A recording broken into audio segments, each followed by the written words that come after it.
ನಮಸ್ಕಾರ. ವನಜಾ ಮಲೆನಾಡು ಬಂದಾಯಿತು, ಹೊಸ ವಿಡಿಯೋ ತಂದಾಯಿತು. ಬನ್ನಿ ಇವತ್ತು ಗೌರಿ ಕಲ್ಯಾಣ ಸೀರಿಯಲ್ಲು ಹೇಗೆ ಮೂವ್ ಆಗುತ್ತೆ ಮತ್ತು ಏನು ಸ್ಟೋರಿ ಇದೆ ನೋಡೋಣ ಬನ್ನಿ. ಅದಕ್ಕೆ ಮುಂಚೆ ನೀವು ನನ್ನ ವಿಡಿಯೋಕ್ಕೆ ಸಬ್ಸ್ಕ್ರೈಬ್ ಮಾಡಿಲ್ಲ ಅಂದರೆ ದಯವಿಟ್ಟು ಸಬ್ಸ್ಕ್ರೈಬ್ ಮಾಡ್ಕೊಳ್ಳಿ, ಹಾಗೆ ಒಂದು ಲೈಕ್ ಕೊಡಿ. ಇವತ್ತಿನ ಸೀರಿಯಲ್ ಬಂದು ಗೌರಿ ಕಲ್ಯಾಣ.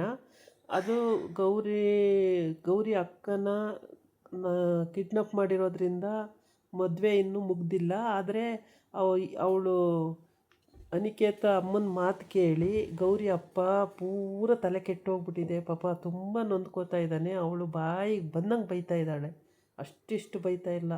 ಹೆಂಗೆ ಬರುತ್ತೆ ಮಿಡ್ಲ್ ಕ್ಲಾಸ್ ಜನ, ಭಿಕ್ಷೆ ಬೇಡವರು, ಅಂಥವ್ರು ಇಂಥವ್ರು ಅಂತ ಬಾಯಿಗೆ ಬಂದಂಗೆಲ್ಲ ಬೈತಾಳೆ.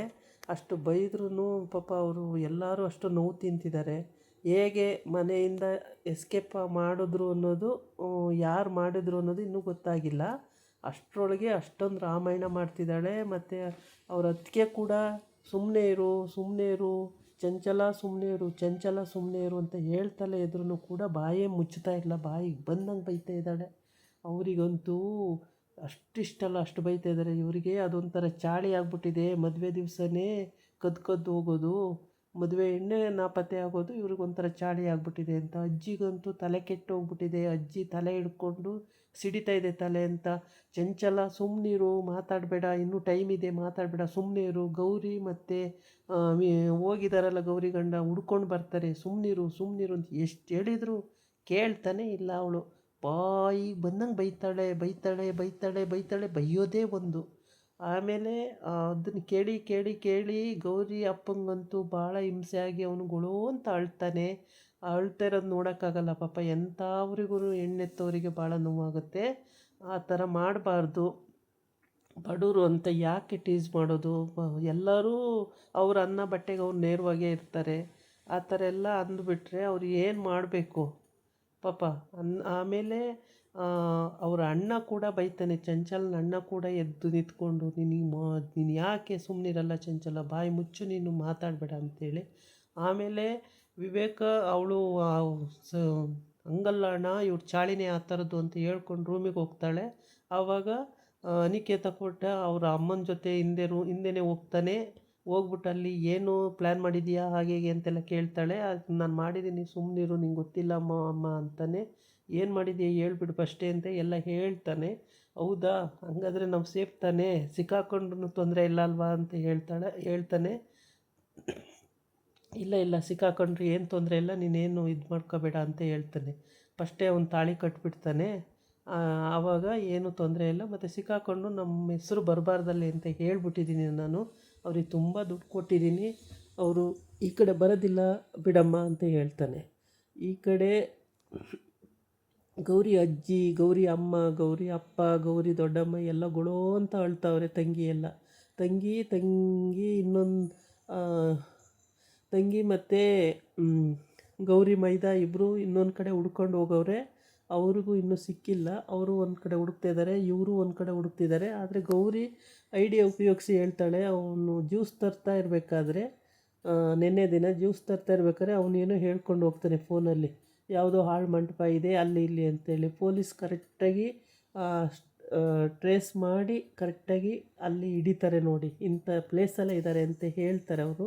ಟೆಲಿಫೋನ್ ಆಫೀಸಿಂದ ಹೇಳಿದ ತಕ್ಷಣವೇ ಪೊಲೀಸ್ ಅಲ್ಲಿಗೆ ಹೋಗಿ ಹಿಡಿತಾರೆ. ಆ ಗೌರಿ ಅಲ್ಲಿ ಹೇಳಿದ್ದು ದೇವಸ್ಥಾನ ಇಂಥ ಮಂಟಪ ಅಂತ ಹೇಳಿದ್ದು ನೆನ್ಪಿಟ್ಕೊಂಡಿರ್ತಾಳೆ. ಅಲ್ಲೇ ಹೋಗಿರ್ತಾರೆ ಅಂತ ಗೊತ್ತಾಯಿತು ಅವಳಿಗೆ. ಇಲ್ಲೇ ನಿಲ್ಲಿಸಿ, ಕಾರು ನಿಲ್ಲಿಸಿ ಅಂಥೇಳಿ ಅಲ್ಲೇ ನಿಲ್ಲಿಸ್ಕೊಂಡು ಅಲ್ಲಿಂದ ಇಳಿದು ಗೌರಿ ಹೇಳೋದನ್ನು ಕೇಳ್ಬಿಟ್ಟು ಆಮೇಲೆ ಹೋಗಿ ಹಿಂದಿಯಿಂದ ಅಟ್ಯಾಕ್ ಮಾಡ್ತಾರೆ. ಅಷ್ಟೊತ್ತು ಇವನು ತಾಳಿ ಕಟ್ಟಿರಲ್ಲ. ಅಲ್ಲೇ ಖುಷಿಯಾಗಿ ತಮಾಷೆಯಾಗಿ ಅವಳು ಬಾಯಿಗೆ ಪ್ಲಾಸ್ಟರ್ ಹಾಕಿ ಕೈ ಕಟ್ಟಾಕಿ ಅವಳು ಎಲ್ಲೂ ಕಿರ್ಚಿದಂಗೆ ಮಾಡಿಕೊಂಡು ಆಟ ಆಡ್ತಿರ್ತಾನೆ, ಹೂವಿನಾರ ಹಾಕ್ಕೊಂಡು ತಾಳಿ ಹಿಡ್ಕೊಂಡು. ಅಷ್ಟರೊಳಗೆ ಹೋಗಿ ಅಟ್ಯಾಕ್ ಮಾಡಿಬಿಡ್ತಾರೆ. ಸೊ ಅಟ್ಯಾಕ್ ಮಾಡಿದ ತಕ್ಷಣ ಸಿಕ್ಕಾಕ್ಕೊಂಡು ಬಾಯಿ ಬಿಡಲ್ಲ. ಬಾಯಿ ಬಿಡಬೇಡ ಅಂತ ಹೇಳೋರಲ್ಲ ಅಂತ ನೆನ್ಕೋತಾನೆ. ಆಮೇಲೆ ಬಾಯಿ ಬಿಡಲ್ಲ. ಸರಿ, ಥರ್ಡ್ ಕ್ಲಾಸ್ ಟ್ರೀಟ್ಮೆಂಟ್ ಕೊಟ್ಟರೆ ನೀನೇ ಬಾಯಿ ಬಿಡ್ತೀಯ ಅಂತ ಹೇಳ್ಬಿಟ್ಟು ಎಲ್ಲರನ್ನೂ ಕರ್ಕೊಂಡು ಸ್ಟೇಷನಿಗೆ ಹೊರಟೋಯ್ತಾರೆ. ಗೌರಿ ಅವ್ರ ಅಕ್ಕನ ಬಾ ಅಕ್ಕ ಅಂತೇಳಿ ಕರ್ಕೊಂಡು ಮನೆ ಹತ್ರ ಬರ್ತಾಳೆ. ಮನೆ ಹತ್ರ ಬಂದಾಗ ಚಂಚಲ ಜೋರಾಗಿ ಕೂಗಾಡ್ತಿರ್ತಾಳೆ. ಇನ್ನೇನು ಪುರೋಹಿತ್ರೆ ಇನ್ನು ಟೈಮ್ ಎಷ್ಟಿದೆ ಅಂತ ಕೇಳ್ತಾಳೆ. 5 ನಿಮಿಷ ಮುಗ್ದೋಯ್ತಮ್ಮ, ಇನ್ನು ಮುಹೂರ್ತ ಯಾವುದು ಇಲ್ಲ ಅಂತ ಹೇಳ್ತಾನೆ. ಖುಷಿ ಆಗ್ಬಿಡುತ್ತೆ. ಇನ್ನು ಮದುವೆನೇ ಮುಹೂರ್ತನೇ ಮುಗ್ದೋಯ್ತು ಅಂದರೆ ಇನ್ನು ಹುಡುಗಿ ಬಂದೇನು ಪ್ರಯೋಜನ, ಮದುವೆ ಮಾಡೇನು ಪ್ರಯೋಜನ, ಒಳ್ಳೆ ಗಳಿಗೆನೇ ಆಗಬೇಕು ಅಂತ ಇತ್ತಲ್ವ, ಅದು ಇಲ್ಲ ಅಂದಮೇಲೆ ಇನ್ನೇನಕ್ಕೆ ಮದುವೆನೂ ಬೇಡ ಏನೂ ಬೇಡ ಅಂಥೇಳಿ ಅವಳು ಎಸ್ಕೇಪ್ ಆಗೋಕ್ಕೆ ನೋಡ್ತಾಳೆ. ಅಷ್ಟರೊಳಗೆ ವಿವೇಕನ ಹೆಂಡ್ತಿ ಕರ್ಕೊಂಡು ಬರ್ತಾರೆ ಹುಡುಗಿನ. ಪೊಲೀಸ್ ಸ್ಟೇಷನ್ನಿಗೆ ಅವರು ಕಳ್ಳರನ್ನ ಕರ್ಕೊಂಡು ಹೋಗ್ತಾರೆ, ಇವಳನ್ನ ಮನೆಗೆ ಕರ್ಕೊಂಡು ಬರ್ತಾರೆ. ಆಮೇಲೆ ಮದುವೆ ನಿಲ್ಲಿಸ್ಬಿಡಿ, ಎಲ್ಲರೂ ಅವ್ರವ್ರ ಕೆಲಸಕ್ಕೆ ಹೋಗ್ತಾಯಿರಿ ಅಂತ ಹೇಳಿದಾಗ ನಿಲ್ಲಿಸೋ ಹಂಗಿಲ್ಲ ಮದುವೆ ಅಂತ ಗೌರಿ ಕೂಗ್ತಾಳೆ. ಆವಾಗ ಆ ಕಡೆ ತಿರುಗಿ ಎಲ್ಲರೂ ನೋಡ್ತಾರೆ. ಆವಾಗ ವಿವೇಕ್ ಮತ್ತು ಗೌರಿ ಅಲ್ಲಿ ನಿಂತಿರ್ತಾರೆ, ಅವಳ ಅಕ್ಕ ಹಿಂದೆ ಇರ್ತಾಳೆ. ಆಮೇಲೆ ಅದನ್ನು ನೋಡಿ ಶಾಕ್ ಆಗಿಬಿಡ್ತಾರೆ. ಶಾಕ್ ಆಗಿ ತಕ್ಷಣವೇ ಮದುವೆ ಮಾಡೋಕ್ಕೆ ಏರ್ಪಾಡು ಇನ್ನೇನು ಆಯ್ತಲ್ಲ ಅಂತೇಳ್ಬೋದು ಮದುವೆ ಮಾಡೋಕ್ಕೆ ರೆಡಿ ಮಾಡ್ಕೋತಾ ಇರ್ತಾರೆ. ಅಷ್ಟೊತ್ತಿಗೆ ಇಲ್ಲಿ ಡಾಕ್ಟ್ರ್ ಹುಡ್ಗನ ನೋಡಿರ್ತಾರಲ್ವ, ಅವನು ಹೇಳ್ತಾನೆ, ಡಾಕ್ಟ್ರ್ ಹುಡ್ಗ, ಮೋನಿಕಾ ನೀನು ಸುಳ್ಳೇಳು ಪ್ರೆಗ್ನೆಂಟು ಅಂತೇಳಿ ಸುಳ್ಳೇಳು ಅಂತ ಹೇಳಿದೆ, ನಾನು ಹೇಳಿದೆ ಅಂತ ಹೇಳ್ತಾನೆ. ಅದು ಗೌರಿಗೆ ಅವಳ ಮೊಬೈಲಿಂದ ಗೌರಿಗೆ ಗೊತ್ತಾಗ್ಬಿಡುತ್ತೆ, ನಮ್ಮ ಅಕ್ಕ ಸುಳ್ಳು ಹೇಳಿರೋದು ಪ್ರೆಗ್ನೆಂಟ್ ಅಲ್ಲ ಅಂತೇಳಿ. ಯಾಕೆಂದರೆ ಇವನು ಅನಿಕೇತನ ಮದುವೆ ಮಾಡಿಕೊಂಡು ದೊಡ್ಡ ಮನೆ ಸೊಸೆ ಆಗಬೇಕು ಅಂತ ಅವಳ ಆಸೆ ಇತ್ತು, ಹಂಗಾಗಿ ಅವಳು ಸುಳ್ಳು ಹೇಳಿದ್ದಾಳೆ.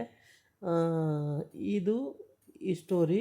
ಇಲ್ಲಿ ಪೊಲೀಸವರು ಅವ್ರನ್ನ ಕೂರಿಸ್ಕೊಂಡು ಸ್ಟೇಷನಿಗೆ ಕರ್ಕೊಂಡು ಹೋಗ್ತಾರೆ. ಕರ್ಕೊಂಡೋಗಿ ಅಲ್ಲಿ 3rd ಕ್ಲಾಸ್ ಟ್ರೀಟ್ಮೆಂಟ್ ಕೊಟ್ಟು ಅಲ್ಲಿ ಬಾಯಿ ಬಿಡಿಸಿ ಇವ್ರಿಗೆ ಫೋನ್ ಮಾಡ್ತಾರೆ, ಏನಾಯಿತು ಎತ್ತ ಯಾರು ಕಳಿಸಿದ್ದು ಏನು ಅಂತೇಳಿ.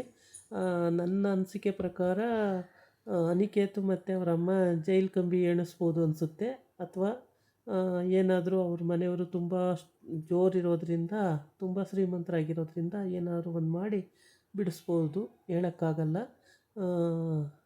ಇವಳನ್ನ ಕರ್ಕೊಂಡು ಮನೆ ಹತ್ರ ಹೋಗಿ ಮದುವೆ ಮಾಡ್ತಾರೋ ಅಥವಾ ಏನು ಮಾಡ್ತಾರೆ, ನಾಳಿನ ಎಪಿಸೋಡಲ್ಲಿ ಈ ವಿಷಯ ಗೊತ್ತಾಗುತ್ತೆ. ಒಟ್ಟಿಗೆ ಮೋನಿಕಾಗಂತೂ ಇನ್ನೊಂದು 5 ನಿಮಿಷ ಆಗಿದ್ದರೆ ಅವ್ನು ತಾಳಿ ಕಟ್ಟಿಬಿಡ್ತಾ ಇದ್ದ. ಅಷ್ಟರೊಳಗೆ ಪೊಲೀಸವ್ರು ಬಂದು ನಿಲ್ಲಿಸಿದ್ರಿಂದ ಅವಳಿಗೆ ತಾಳಿ ಕಟ್ಟಲಿಕ್ಕೆ ಆಗಲಿಲ್ಲ. ಗೌರಿ ಹೇಳಿದ ಐಡಿಯಾ ಕರೆಕ್ಟಾಗಿ 100% ಕರೆಕ್ಟಾಗಿತ್ತು. ಅದಕ್ಕೆ ಪೊಲೀಸವ್ರು ಹೇಳ್ತಾರೆ, ನಿಮ್ಮ ಮಿಸ್ಸಸ್ ಅಂತೂ ತುಂಬ ಬ್ರಿಲಿಯಂಟು, ಸಖತ್ತಾಗಿ ಐಡಿಯಾ ಮಾಡ್ತಾರೆ, ಅವರಿಗೆ ಭಾಳ ಬುದ್ಧಿ ಜಾಸ್ತಿ ಅಂತ ಪೊಲೀಸೇ ಹೇಳ್ತಾನೆ. 100% ಪೊಲೀಸ್ ಥರನೇ ಯೋಚನೆ ಮಾಡಿದ್ದಾರೆ ಇವರು ಅಂತೇಳಿ. ಆವಾಗ ವಿವೇಕು ಅವನ ಹೆಂಡ್ತಿಯ ಮುಖ ನೋಡ್ತಾನೆ. ಪುಣ್ಯವತಿ ಅಂತಾನೆ, ಯಾವಾಗಲೂ ಗೌರಿ ಅಂತ ಕರೆಯಲ್ಲ, ಮಾತಿಗೂ ಪುಣ್ಯವತಿ ಅಂತಾನೆ.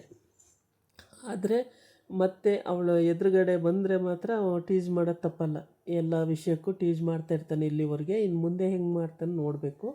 ಪೊಲೀಸವ್ರು ಮಾತ್ರ ಅವ್ರನ್ನ ಅರೆಸ್ಟ್ ಮಾಡಿ ಎಳ್ಕೊಂಡು ಹೋಗೋವರೆಗೂ ಅವ್ರು ಅಲ್ಲೇ ಇರ್ತಾರೆ, ವಿವೇಕ್ ಮತ್ತು ಪುಣ್ಯವತಿ. ಅವ್ರು ಎಳ್ಕೊಂಡು ಹೋದ್ಮೇಲೆ ಇವಳನ್ನು ಮೋನಿಕನ ಕರ್ಕೊಂಡು ಮನೆಗೆ ಹೋಗ್ತಾರೆ. ಮನೆಗೆ ಹೋಗಿ ಅಲ್ಲಿ ನಾಳೆ ಮದುವೆ ನಡೆಯುತ್ತೋ ಅಥವಾ ನಿಲ್ಲಿಸುತ್ತಾರೋ ಮದುವೆನ.